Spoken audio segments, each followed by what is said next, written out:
narakubagana gake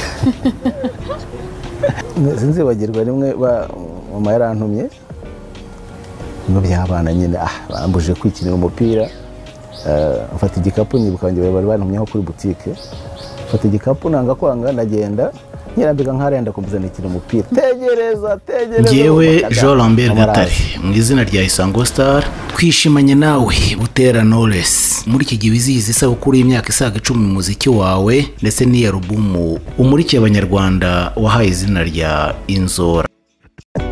Good morning Kigali, umeya mukaje Kigali, bonjour Kigali. Iki ni ikiganiro uzajya utegurirwa ndetse ukanakigezwaho nanjye Kwizera kuri YouTube channel yacu ya Kwizera Entertainment Group. Ikiganiro kizakikugezaho amakuru atandukanye mu buryo bwose wifuza kandi bugezweho. Reka nongere mbasuhuze mwebwe mwese tugiye kubana muri kino kiganiro, mbifuriza amahoro y'Imana. Bizera yuko mumeze neza kandi n'abatameze neza Imana iraza kubakomeza namwe kandi mubigiremo imbaraga mwishakamo ububasha bwo gukomera, kuko Imana niyo yonyine iba izuko ejo hazagenda kandi ni nayo igena kuramuka. Murabyumva umunsi ndetse guhera ku munsi wa 22 uku kwezi turimo kwa gatatu nibwo twamenye inkuru y'urupfu umugabo w'ikirangirire hano mu Rwanda Jean Lambert Gatare, nibwo yari yitabye Imana. Tutarakomeza reka tubanze twihanganishe umuryango nyarwanda wabuze uyu mugabo. Twabuze intwari ikomeye cyane, umunyabigwi ukomeye cyane n'umuryango we, kandi by'umwihariko umugore n'abana batatu asize. Bakomeze kwihangana Jean Lambert Gatare, kandi tuvuge duti ruhukira mu mahoro. Ikiganiro cyo nta kindi ni Good Morning Kigali, giye ugiye kukugezaho iby'inkuru ubona nabiguteguriye ndi Kwizera Elisa. Reka turebe ngo Jean Lambert Gatare ese yari muntu ki?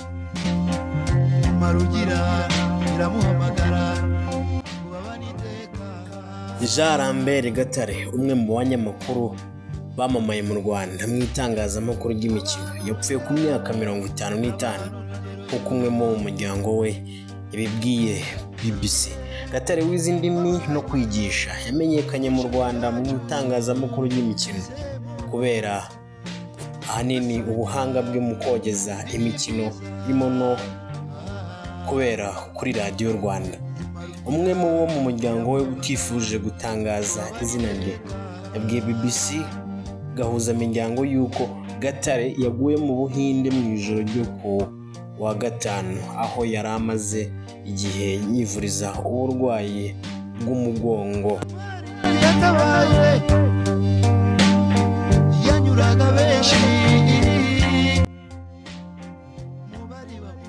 Bivugwa ko kandi uburwayi yarabumaranye igihe kinini kingana nk'imyaka 2 cyose ari kumwe n'ubu burwayi.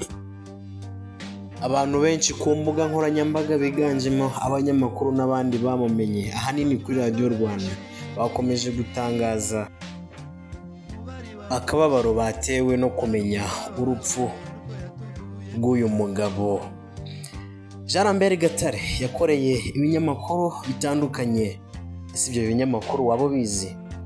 Reka nabyo bibabwire. Yakoreye ikinyamakuru cya BBC gahuza imiryango, iki ngiki murakizi, ndetse yakoreye Radio Rwanda, Isango Star, ndetse yanabereye umuyobozi wayo. Ikindi kinyamakuru bita Rushyashya, ikinyamakuru cyagiye gikoreshwa mu icengezamatwara ya leta.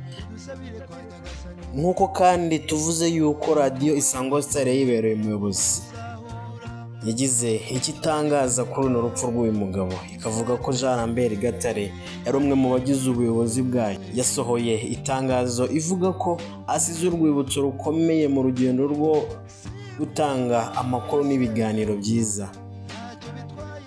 Ikipe ya Rayon Sport yarazwiho kubera umufana ukomeye kandi yabaye mu buyobozi bwayo, kugira ngo benshi murabizi.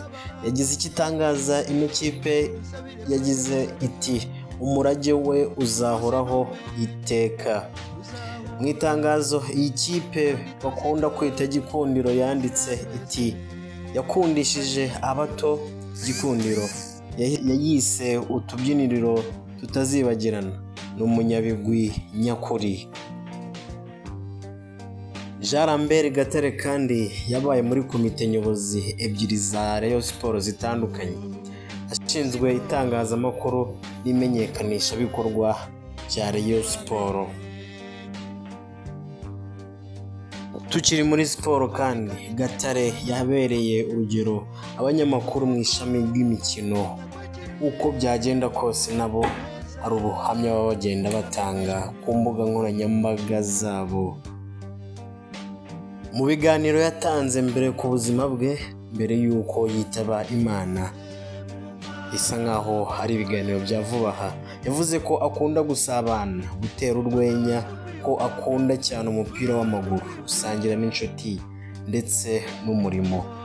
Gatare asize umugore n'abana 3.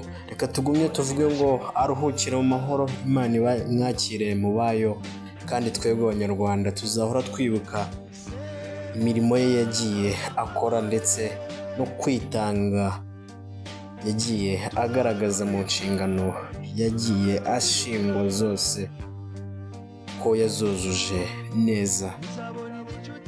Tutaramuvaho kandi, reka turebe ibyatangajwe n'inshuti ye magara bakunze kuba bari kumwe igihe cyose, Marcel Rutagarama, banakoranye kuri Radio Rwanda mu kogeza imikino itandukanye. Umva icyo Marcel Rutagarama yatangaje. Nicyo utazibagirwa kuri Gatare? Ibiparo bye. Gatare arasetsa, butuvugana nasetse, amarira duhura ari kimwe, ariko nanjye tubonanye nawe turashobora mu by'ukuri. Yego. Ngayo nguko rero, ngayo nguko by'urupfu rwa Jean Lambert Gatare, umunyamakuru utazigera wibagirana muri kino gisata cy'amakuru ndetse n'imikino mu ruhando mpuzamahanga, habe mu Rwanda habe no mu mahanga hose. Jean Lambert Gatare arazwi, tubuze umuntu w'ingirakamaro, nta muntu ujya ubura akamaro agira, ariko iyo bigeze ku muntu nk'uyu nguyu biba ari ibindi. Ikiganiro ni Good Morning Kigali kuri YouTube channel yacu ya M Kwizera Entertainment Group. Kora subscribe tujye tubana no mu bindi biganiro, nje wakigutegure nkanakikugezaho ndi M Kwizera. Murakoze cyane, ibihe byiza.